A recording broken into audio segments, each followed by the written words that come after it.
r/AskReddit created by routinereddit. What is the most useless fact you know? Cookie Monster's real name is Sid. He said useless. There is term called the term periprostochian, a figure of speech in which the latter part of a phrase is surprising in a way that causes the reader or listener to reinterpret the first part. An example would be Mitch Hedberg's famous one-liner, "I haven't slept for 10 days, because that would be too long." I firmly believe that women should stop having kids after 30 because that's too many. I like children, but I usually cannot eat a whole one. Boo. I like going to the park and watching the children run around because they don't know I'm using blanks. The only endorsement Elvis Presley ever did was for a donut shop that he loved. He made the appearance at just 19 years old in 1954 when he was relatively unknown. Not only was this the only endorsement he ever did, but his compensation for it was a box of hot glazed donuts from the shop. Totally worth it. Opens box of donuts. Oh mama. Johnny Bravo intensifies. What's cooking mama? I learned this yesterday that Elvis was asked in 1956, before going on the Ed Sullivan Show, if he'd get a polio vaccine in front of cameras. That photo was put in newspapers nationwide. There was a vaccination gap in teens at the time they were not getting it. That photo caused, I believe, a 15+% increase in the total vaccinated population of the US. So we just need that Paul Logan guy dabbing and getting a vaccine and the problem was solved. Well, that would backfire because it could show that vaccines cause brain damage. Leave a like, comment, and subscribe for daily Reddit videos. In WW the British trained seagulls to poo on enemy periscopes before realizing that seagulls could not fly far enough out to sea for this to be useful. They could poo from planes themselves, why bother the seagulls SMH? They didn't eat much at that time. This reminds me of bat bombs. They were an experimental weapon tested in WW2 where they would drop a bomb full of Mexican free-tailed bats that each had an incendiary bomb attached. Some of the stuff we came up with during WW2. Funnily enough, the bat bomb was considered an effective weapon experimentally, and they were planning to put it into action. But the Manhattan Project reached its maturity first, and the first atomic bombs got dropped instead. Not only was the bat bomb considered effective, it was so effective that it burnt down not only the test range it was supposed to hit, but also part of the base itself. Snakes can get malaria. Another random snake-related fact, a 40-acre Montana fire was caused by a hawk landing on power lines while clutching a large snake. The wriggling snake touched a second power line, completing the circuit and electrocuting both animals with up to 700,000 volts. I think the snake knew this kills the bird. A pihit victory is still a victory. But can they get hard? Only the elusive trouser snake. Why so elusive? If you plant a seed from a lemon, you won't necessarily end up with a lemon tree. You could get an orange tree or a mandarin tree or a pomelo tree. That's when the lemon tree cheats on her husband. Her lover is a filthy lemon stealing whore. I shamefully understand this reference. The Shrek cast didn't meet till the movie was finished.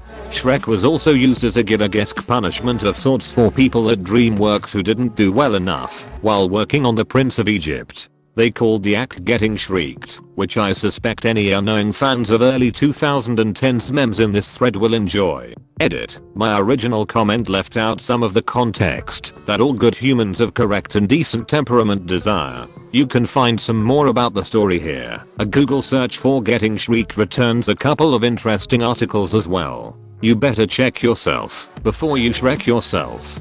Get Shreked. Shrek's time. It's all over now. Also, Chris Farley was originally cast to voice Shrek.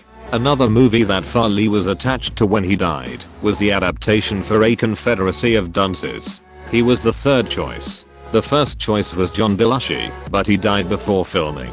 A decade later they tried again with John Candy. Some producers have been trying to get it going again, but now it's believed to be cursed. Zach Galifianakis is who they are considering. Same with the Attic. Belushi, Candy, Kinison, Hartman and Farley all wanted to play the lead role. Women blink more often than men. I blinked after I read this, god dang it. That implies UG. Why are UG? They also have more babies than men. I had a baby after I read this, god dang it. Oh great. Now I've got blinking dysphoria. Michael J. Fox's middle name is Andrew. Jandrew. Andrew. J for jitters. Or what? I'm beginning to suspect his real name is not Michael J. Fox. Michael Fox and Michael A. Fox were already registered SAG names. Michael A. Fox. Michael Keaton's name is actually Michael Douglas, but that name was obviously already registered. Bees generate electricity because their wing flapping is so fast. They can use this to tell if a flower has been landed on by another bee already due at its electric charge. Bees are electric type Pokemon. Finally, I've long searched for a possible Pokemon type for those bugs. Cumby, electric/bug. Joltik is an electric bug type Pokemon. The main zoological difference between big cats and small cats is a small bone in the throat of cats that allows them to either roar or purr. Big cats have a flexible hyoid bone, allowing them to roar, and small cats have a hard, ossified hyoid bone allowing them to purr. Edit. To address all the questions and the replies, while I do love cats, I'm by no means an expert on big cats, felid genetics, felid anatomy, or felids in general. This is just a useless fact I know. In this sense, cheetahs are classified as small cats because they don't have the ability to roar. Very cute. Same with pumas I believe. Oh, yeah. They just freaking scream like a murder victim. I'd prefer they roared. They are mockingly mimicking humans. Human. Puma.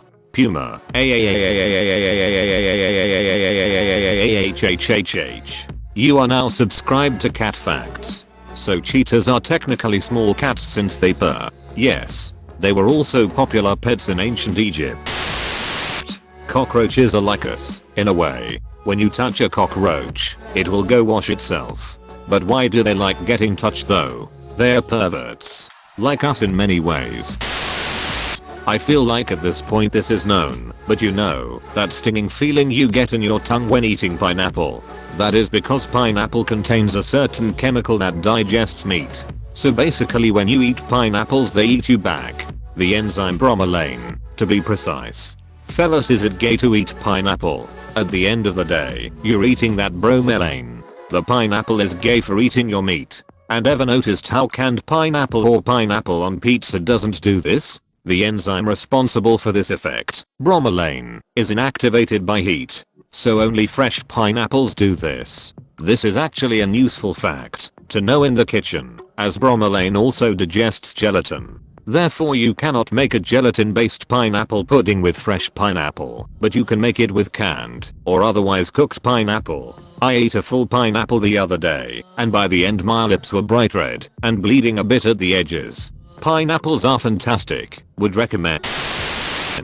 Cows kill more people each year than sharks and alligators combined. Makes sense. Probably really uncommon for cows to be swimming in the ocean, so it is unlikely that they'd ever have the opportunity to kill a shark. Incidentally, there are a lot of cows raised in Hawaii, so if they had an uprising, they could make their way into the ocean to murder some sharks. MOODER**. Eels actually have two jaws. The first being like a normal jaw, the second being hidden in their throat.